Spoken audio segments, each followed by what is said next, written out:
Hola, Waldo. Octavio, ¿cómo estás? ¿Cómo estás? Un gusto saludarte otra vez. Igual.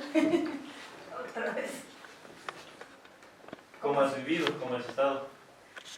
Tensa, ¿no? Por todo lo que ha ocurrido en el país. Triste por el desenlace que han tenido algunos de los acontecimientos en Bolivia. Y bueno, un poco aturdida todavía. Son términos yo encuentro muy fuertes, ¿no? Tristeza, aturdida, por lo que ha pasado, tensión, tensa. ¿Habrá quizás alguna luz de esperanza o serán solamente cosas negativas, medio malas? Yo pienso que siempre hay esperanza, ¿no? Nunca podemos pensar en el fin de la historia, porque mientras haya voluntad de poder, mientras haya potencia social, la historia no acaba. Mientras hayan víctimas de los sistemas de dominación y de opresión, siempre habrá resistencia y siempre la voluntad de poder creativa volverá a actualizarse y a construir nuevos intelectos generales. Me gusta mucho lo que dices, ¿no? La palabra esperanza. Mientras haya esperanza, obviamente va a haber vida también.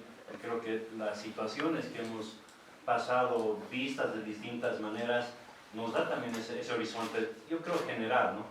Esperanza, hemos pasado un proceso, empezamos otro proceso, y creo que la interpretación de los hechos es también importante para saber qué postura tomar. Creo que todos estamos aprendiendo algo. Yo también tengo una interpretación de los hechos desde lo que hago, desde lo que vivo, pero me parece importante que sea como una etapa que ha terminado y seguimos adelante. Me gustaría conocer cuál es esa interpretación que tienes y luego yo te voy a dar la mía. ¿Te parece? Claro que sí, gracias. Se ha hablado mucho de las pititas, ¿no? Las pititas y las llantitas, un poco menospreciando. Y yo he venido hoy con mi pitita y mis llantitas también, te cuento. ¿Ah, sí? Sí, te voy a mostrar las pititas que yo tengo y las llantitas que tengo, ¿no? Estas son mis pititas. Estas son mis pititas y estas son mis llantitas. ¿No? Están unidas las pititas entre sí, las llantitas también. Yo creo que un factor importante para las cosas que han ocurrido es lo que está detrás de lo que vemos, de lo que hacemos. Hay una idea, hay una motivación, algo que quieres detrás de lo que haces. Y todo esto que se ha desencadenado y lo que hemos logrado, también ha sido respaldado por la oración. He visto mucha gente marchar, los cacerolazos, los gritos, las protestas, una, digamos, posición más dura, con mucha acción, pero también he visto mucha gente cesando. Para muchos la dimensión pasiva de la oración no cuenta porque es pasiva. Pero sin embargo, para mucha gente también, he constatado esto, la oración es como decir, no depende todo de mí, depende también de algo superior. Y creo que estas llantitas y estas pititas han jugado un rol importante. Creo que la oración, mi interpretación desde el plano religioso, ha jugado un papel muy importante. A ver, ¿cómo lo veo yo? Sin duda es un proceso sumamente complejo, que voy a tratar de resumirlo. Lo que pienso es que ha habido una avanzada neocolonial del imperio a nivel mundial. Esa avanzada neocolonial trae algunas novedades, pero esencialmente es la misma que ocurrió hace más de 500 años. El contenido político de esa avanzada es usurpador, es decir, es una avanzada de saqueo y usurpación de recursos, gentes, riquezas de países como el nuestro. ¿Qué es la novedad? Que antes esa avanzada colonial, en aquel momento, llegó con la cruz y la espada. Ahora esa avanzada neocolonial llega con la cruz y el fusil. Se han modernizado. Pero el otro elemento diferente es que ya no es la religión judeocristiana la que ha venido con la cruz o con la Biblia en este caso, sino que es precisamente aquellas sectas que han renegado de esa religión judeocristiana, las que han avalado este movimiento mundial. ¿Qué está detrás de esta movida imperial? Está pues la avanzada capitalista, un capitalismo que está en total decadencia actualmente, ¿no es cierto? ¿Por qué? Porque sus tasas de ganancia se han precipitado al vacío. Ya no tiene este capitalismo dónde más recurrir, porque desgraciadamente su tasa de ganancia depende de la fuerza de trabajo, es decir, del tiempo invertido por el obrero en la producción de las mercancías. Ahí no hay dónde más ampliar. Entonces, ¿qué tiene que hacer? Tiene que avanzar y buscar de nuevos mercados. ¿Cuál es el objetivo imperial actual? El litio. Las reservas de más del 50% que tiene Bolivia en relación a ese elemento natural que tiene que ver justamente con el despegue tecnológico. Entonces, para mí, esto es un proceso neocolonial. Lo que estamos viendo en acción es la burguesía elitaria imperial capitalista que nuevamente arremete contra los países latinoamericanos en pos de sus recursos, de sus gentes y de su riqueza. Coincido contigo. O sea, el hambre de dinero, poder, producción, comercio, que no se desarrolla solamente en el ámbito del litio. Estoy pensando, por ejemplo, en Tutiés, en el oriente boliviano, en la Chiquitanía, en el incendio, en expandir las áreas de cultivo, en esa visión de la tierra como un botín, como un tesoro, digamos. Está ahí, tienes que descubrir, sacar, explotar. La visión de la gente, de los hermanos de la Amazonía es otra. Viven en armonía con la naturaleza. La naturaleza no es para explotar, sino para convivir en armonía. Y creo que esta tendencia mundial, como dices, del capitalismo, comercio, vender, comprar, ganar, está destruyéndonos. Así es. Y en Bolivia, por ejemplo, esta arremetida tiene cómplices, ¿no? Tiene cómplices. ¿Cuál ha sido el principal cómplice siempre en estos procesos? Los estados nacionales, los estados-nación. Pero no solo los estados-nación, también los medios de comunicación, que son quienes transmiten el imaginario simbólico del imperio, quienes transmiten los sueños hacia donde la gente va a aspirar llegar. Pero además, las transnacionales de todo tipo, que son tentáculos, son tres patas que están en los territorios, y finalmente, la religión, ¿no? En este movimiento, en este tsunami que hemos visto en estos últimos tiempos, lo que se ve es precisamente esos tentáculos que han sido las correas de transmisión de toda esta encarnación de violación constitucional que se ha dado en estos países con el propósito precisamente de destruir un proyecto en ciernes que era un proyecto colonial, un proyecto decolonial, un proyecto propio, que lo que buscaba era reflexionar lo nuestro, al margen de los proyectos burgueses del siglo XVIII, XIX, de la Revolución Francesa, es decir, romper de una vez con la correa de la Revolución Francesa y sus dos grandes utopías, liberal y socialista, ¿no es cierto? Bolivia hace más de una década se propuso cortar el cordón umbilical con el imaginario simbólico de Occidente y empezar a pensar cuáles son las trabas de un proyecto propio. ¿Y a dónde nos llevó eso? A la herida colonial, a la invasión colonial, a la marca racial, a la marca sexogénero-sexual que pone en crisis nuestra humanidad, que nos tiene todo el tiempo como humanos frente al humano hegemónico, tratando de igualar, tratando de lograr ser un humano completo, pero no lo logramos porque tenemos marcas que nos impiden ser humanidad completa. ¿Qué marcas son esas? La racial y la sexo-género-sexual, que son taras profundamente coloniales que las tenemos muy arraigadas en la mente y el corazón del sujeto. ¿No crees que el narcotráfico ha jugado también un papel importante en este proceso? Por supuesto.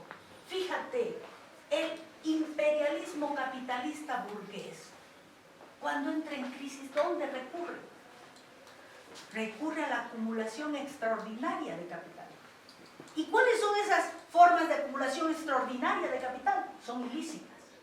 La guerra, primer patrón de acumulación extraordinaria del capital mundial. Segundo, narcotráfico.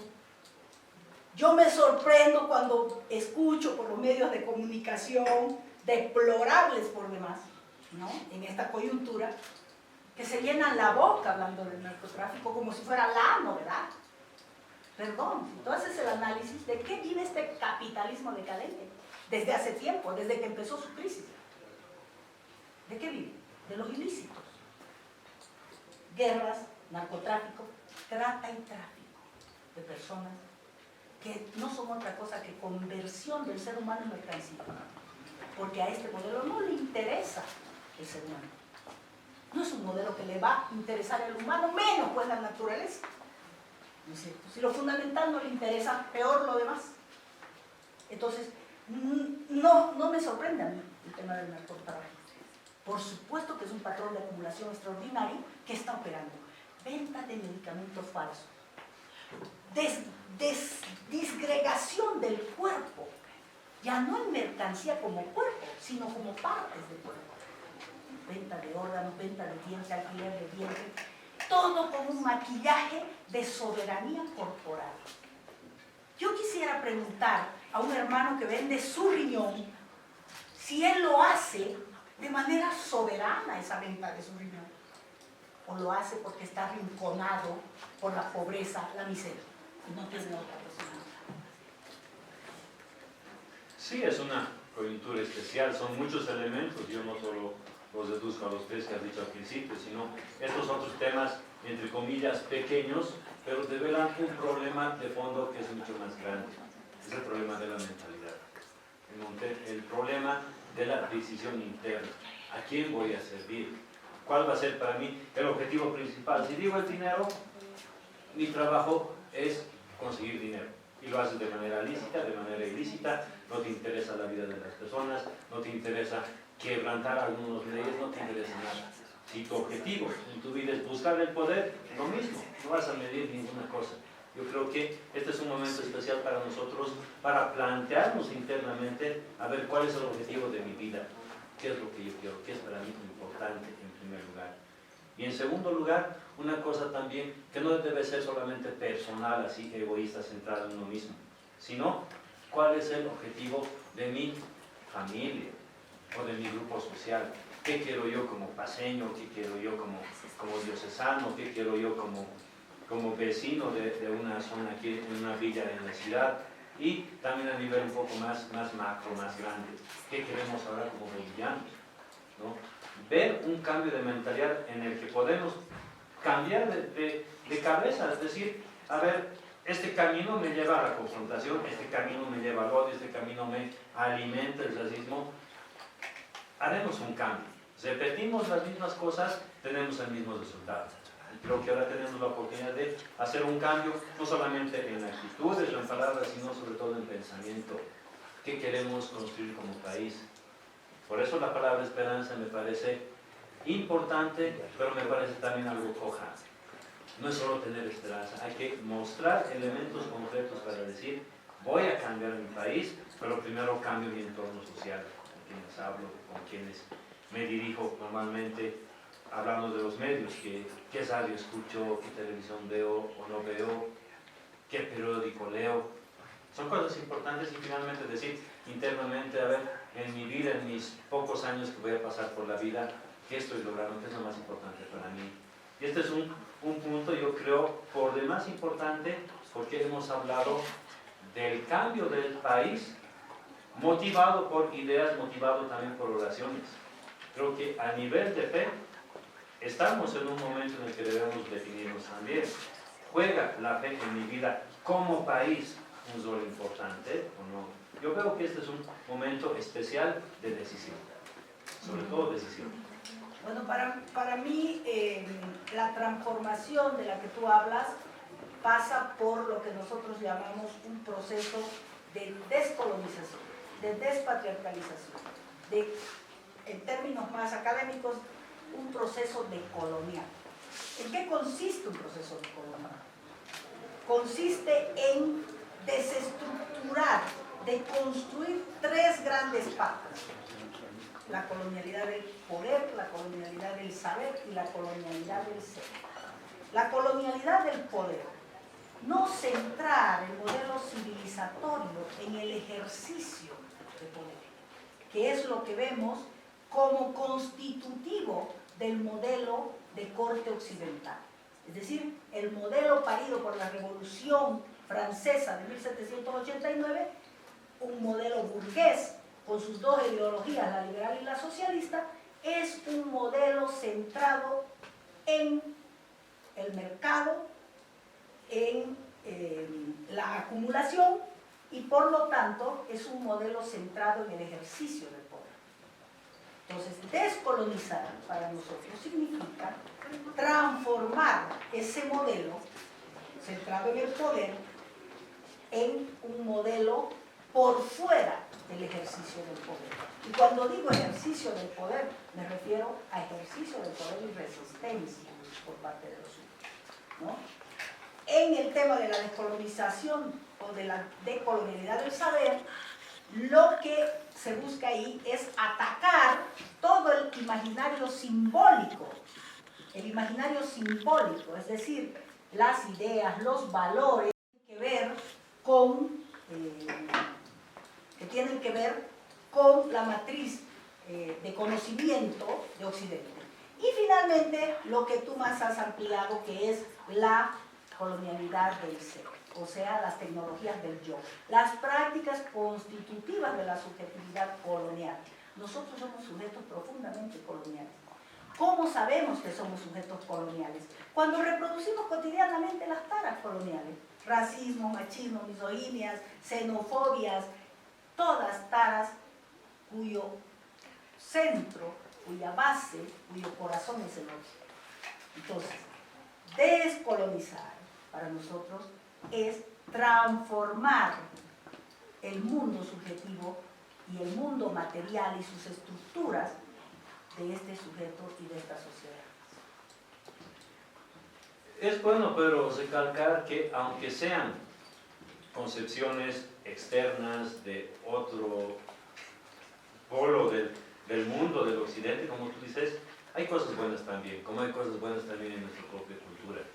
Creo que no es solamente el afán de decir, soy distinto y tengo que hacer las cosas distintas. No, tenemos que ver qué cosas buenas nos llegan de afuera, qué cosas buenas tenemos como riqueza nacional, cultural. Y haciendo un examen de conciencia profundo, decir, esta cosa sí la tomo, esta no la tomo, esta la puedo modificar, la puedo arreglar. Creo que necesitamos una visión de saber reconocer, como tú dices, ¿no? El poder y este centro, el ser. ¿Qué soy? El hombre no es un ser definido, el hombre está en continuo moldeamiento, crecimiento, nos estamos haciendo, estamos creciendo, pero en el camino vamos tomando cosas y vamos soltando cosas. Creo que es buena la intención de decir, ¿qué puedo tomar de bueno de las políticas externas, de ese colonialismo 1789, aquí antes ha pasado en 1781-82 con los cercos? Algo nos está diciendo la historia. Pienso que la historia también nos enseña, pero sobre todo no para repetirla, sino para aprender de ella. Repetimos, tenemos el mismo resultado.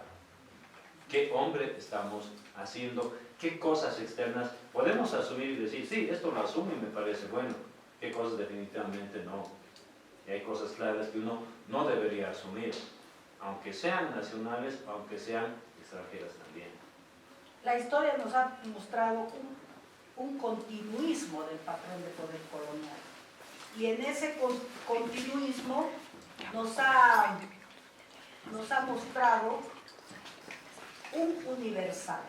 Ese universal es masculino, blanco, heterosexual, cristiano, racional.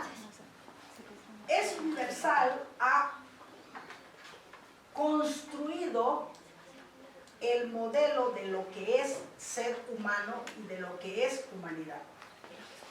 ¿Qué ha dejado por fuera ese universal? Ha dejado por fuera, justo para contestar lo que me ha tocado allí, ha dejado por fuera a la radicalmente otra. La radicalmente otra en realidad no era un otro, sino era la otra, que son las mujeres. Las mujeres, a partir del proyecto burgués, blanco occidental de la Revolución Francesa, dejó por fuera a la mitad de la humanidad. Ahora, ¿qué es lo que se pone en cuestión con esa mitad que queda fuera? Y cuando digo queda fuera, digo que queda fuera de todo el paradigma, de todo el juego masculino burgués. ¿Qué significa quedar fuera del juego masculino burgués? Quedar fuera de la democracia, quedar fuera de los derechos del hombre, quedar fuera de la ley, quedar fuera del mercado, quedar fuera de las oportunidades. Es decir, no ser un jugador. Porque, ¿de qué manera te dejan fuera? Poniendo en duda, una duda misantrópica, la duda sobre tu humanidad completa. Desde ese momento, no solamente con ese jueguito perverso de dejar fuera a la mitad de la humanidad, se deja solo a las mujeres, sino fíjate el juego. Se deja fuera todo aquello que se le parece en razón de este. ¿Y quiénes se le van a parecer? Los indios, los negros, los gays, etc. Los adultos mayores, los niños. Todos ellos comparten con las mujeres su femineidad, porque no son humanidad completa. Un indio no es un hombre completo, es un medio hombre. Un gay no es un hombre completo, es un medio hombre. Entonces, todo ese conjunto de cuerpos racializados va a compartir con la mujer su feminidad. Y por lo tanto se va a aplicar sobre esos cuerpos racializados, sexogéneros sexualizados, se va a aplicar un exterminio genocida. La guerra contra las mujeres viene desde la primera modernidad, siglo XV, y sigue, y suma, y sigue, y va a seguir. No tengo la menor duda de que se va a seguir asesinando mujeres, indios, negros, adultos mayores, niños. Hay que cambiar de cancha y hay que cambiar de juego. Si jugamos en una cancha de hombres y queremos un deporte de hombres, no nos va a ir bien. Lo que tenemos que hacer, pienso yo, es recuperar una nueva cancha en la que la protagonista sea la mujer. Este pensamiento capitalista, ¿qué te hace creer? Que una mujer debe trabajar. Con esto no digo que no trabajen, las mujeres trabajan, y mucho. Que una mujer debe de ganar un dinero, que una mujer debe entrar en esa rueda consumista capitalista. Ese es un campo de batalla, esa es una cancha. Pero la mujer tiene otras canchas. Otro ejemplo. Uno cree que se valora a la mujer si se le da puestos jerárquicos, al igual que el hombre. Esa es otra cancha distinta. Hablando, tocando el tema de la iglesia, mucha gente dice, se discrimina a la mujer porque no puede celebrar los sacramentos o porque no dirige una diosa. Esa es una cancha. La iglesia tiene otra cancha más grande en la que negros, mujeres, niños, familias, ancianos, sí juegan. Y es la cancha de la santidad. La santidad es más grande que celebrar o no un sacramento. La santidad no está cesada a un grupo de personas que rezan, varones, jóvenes, no. La santidad está abierta a ancianos, a mujeres, a niños, está abierta incluso a no creyentes. Entonces, si nosotros buscamos una cancha adecuada, seguramente encontramos un lugar. La cosa es buscar la cancha adecuada, donde encuentres tú eso que nos hace a todos iguales tu dignidad. Reconoces la dignidad del otro, abres una cancha para jugar. No la reconoces, la cierras. Bueno, yo considero que va a pasar todavía muchísimo tiempo en que las mujeres puedan realmente articular o crear o potenciar sus propias canchas de juego. Yo pienso que la lucha de las mujeres a partir de su organización en distintos feminismos, que es la figura en la cual se agrupa la lucha política de las mujeres en el mundo, por ahora, hegemónicamente ha estado en manos del feminismo liberal. Ese feminismo liberal es un feminismo que pelea del lado del Estado. Es un feminismo interesado en lavar la cara sucia de los Estados. Es un feminismo interesado en la búsqueda de la igualdad de las mujeres por la vía del constructo abstracto de la ley. Es decir, una igualdad que empíricamente no existe, va a existir a partir de una construcción abstracta que es la ley. La pregunta acá es ¿quién hace la ley? La siguiente pregunta es ¿qué es el Estado? Y son preguntas fundamentales, porque el Estado es profundamente masculino, racista, machista, homófobo. Es un Estado colonial. Ese Estado es el que hace la ley. ¿Por qué nosotros no vemos avances en el tema legal respecto, por ejemplo, a la violencia contra las mujeres, a la trata y tráfico, etcétera? Porque echa la ley, echa la ley. Entonces, mientras el grueso de las mujeres no se dé cuenta que el horizonte de la lucha que han elegido, que es dentro de este modelo burgués, capitalista, liberal, es un camino destinado al fracaso. Mientras eso no ocurra, yo veo muy poco probable que las mujeres podamos realmente ser capaces de crear nuestros propios escenarios, o nuestras propias canchas, o nuestros propios juegos. Sin duda la coyuntura política influye y mucho, no solamente en el país, sino a nivel global, a nivel mundial. Sin embargo, es importante reconocer que hay mujeres también que han construido caminos políticos desde su mismo ser mujer. O sea, la mujer, las preguntas que hace son válidas. ¿Qué es el Estado? ¿Qué es el hombre? ¿Por qué es todo machista? La mujer, primero, no tiene que pelear para ser otro hombre. Yo te digo sinceramente, yo no estoy de acuerdo con el box femenino. ¿Por qué? Porque tu cuerpo no es para llenarlo de golpes. La mujer tiene sus características únicas como mujer. Y segunda cosa importante, no debe concebirse sola como mujer, ni el hombre solo como varón. Tenemos que reconocer esa complementariedad. Uno no es solo, uno es en cuanto entra en comunión con los demás. Respecto al tema del feminismo, no sé si el término correcto es feminismo, es como exaltar solamente lo femenino. Yo pienso que en un humanismo así completo, o sea, tenemos leyes, pero las leyes, como tú dices, no son justas. Tenemos feminicidio, el homicidio, sí. Tenemos leyes que favorecen más en algunas cosas a las mujeres, eso tampoco es justo. Hay que cambiar de leyes, pero hay que cambiar sobre todo la mentalidad. En la iglesia tenemos más santas que santos, más mujeres, pero también en la sociedad hay más brujas que brujos. ¿Me entiendes? Hay que descubrir realmente qué es la mujer, y la mujer misma tiene que decir eso.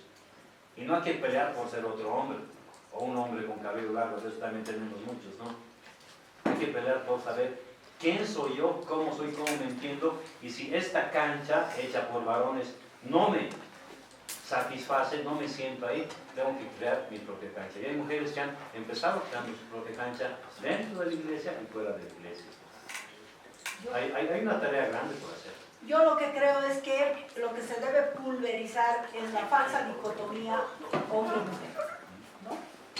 Es una dicotomía jerárquica, valorativa, que se ha instalado como forma de pensamiento, cuando en el fondo no existe, ¿no es cierto? Es decir, se naturaliza la diferencia hombre-mujer, pero nosotros, quienes pertenecemos a los colectivos LGBT, sabemos que eso es falso.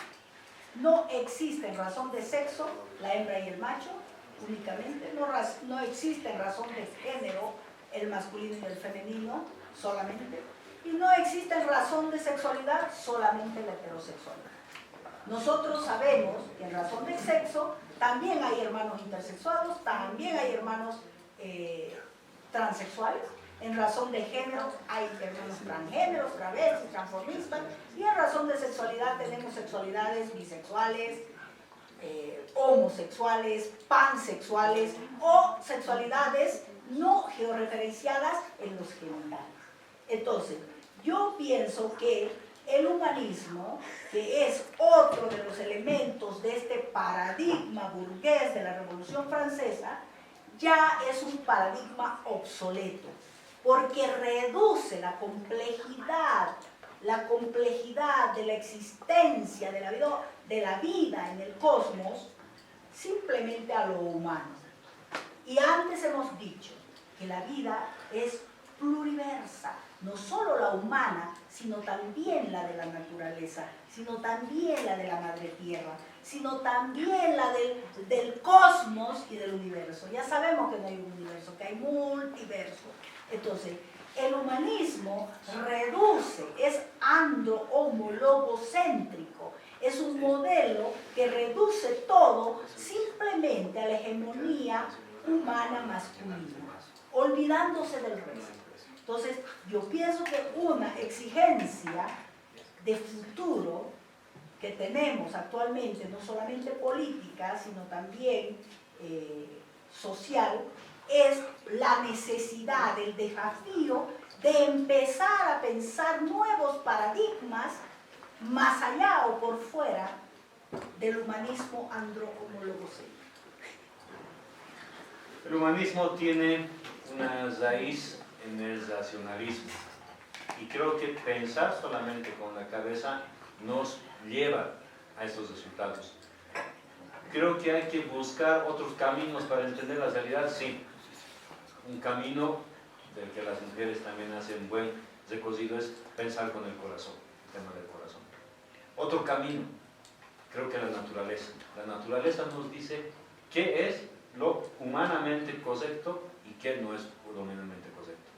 Pienso que la naturaleza nos tiene mucho que enseñar, podemos aprender mucho de la naturaleza, pero sobre todo también una visión de hombre no solamente externo. El hombre no es solamente lo que comes, lo que dices, lo que piensas, el hombre también tiene una dimensión espiritual. Creo que con estos tres elementos podemos empezar a fabricar nuevas canchas y nuevos juegos donde podamos decir, no es hombre ni mujer, somos uno, somos uno. Y además, la igualdad no nace de las cosas que hacemos, soy igual porque hago lo mismo, no. La igualdad nace de la dignidad. Y la dignidad te viene desde que naces, sin importar dónde, sin importar cómo, sin importar tus diferencias o tus preferencias que puedas tener. Creo que con estos tres ámbitos podemos construir no solamente nuevas canchas, sino también nuevos juegos donde podamos participar juntos. Pienso que hablando de dignidad, la dignidad se funda en nuestra singularidad única e irrepetible, en el hecho de que no hay dos humanos iguales, aún sean gemelos del mismo útero. Eso es lo que funda nuestra dignidad. Es la racionalidad occidental la que ha querido homogenizar el caos, ordenar el caos, homogenizar la diferencia con fines gubernamentales, con fines administrativos, con fines de ejercicio del poder. Mientras no salgamos de ese paradigma, no vamos a poder crear sociedades armónicas que tengan como fundamento la belleza de la vida, la armonía y la felicidad de los seres humanos. ¿Dónde podemos ir a buscar nuevos paradigmas? No tenemos que ir a Occidente, no tenemos que salir fuera de Bolivia. Tenemos 36 modelos civilizatorios en el Estado plurinacional. 36 modelos civilizatorios que nos pueden alumbrar sobre la manera como estas sociedades han podido sobrevivir a los siglos de los siglos. Es necesario valorar lo que tenemos en el país, reconstruir nuestra memoria histórica y a partir de esa memoria histórica proyectarnos hacia el futuro. También es un momento en el que tenemos que aprovechar para cambiar no solamente un gobierno, hay que cambiar la manera de pensar, hay que cambiar también el sistema económico que nos dice, hay que cambiar también muchas leyes que de boca para afuera te dicen sí, valoro la vida y después te dan permiso para hacer lo que quieras. Entonces, creo que tenemos un desafío, ahora lo veo algo más claro, más grande de lo que pensamos. Tenemos que aprovechar para construir también nuevas canchas, nuevos juegos, esa dignidad que no solamente viene por el hecho de nacer. Desde la fe la dignidad te viene por ser hijo de Dios. Seas o no creyente, tu dignidad se te viene dada. No la tienes que conquistar, la tienes que descubrir, la tienes que potenciar. Y la dignidad realmente potenciada es cuando empiezas a reconocer la dignidad de la otra persona. Desde mi punto de vista, mi posicionamiento frente a la dignidad del otro tiene que ver precisamente con la ética. Es decir, ¿qué es la ética? La ética no es la moral, no es un conjunto de dogmas para guiar tu conducta. Para mí la ética es el compromiso radical con el otro. El compromiso radical con el otro, ¿cuál es? La vida mía en lugar de la vida del otro, si es necesario y si el poder me lo pide.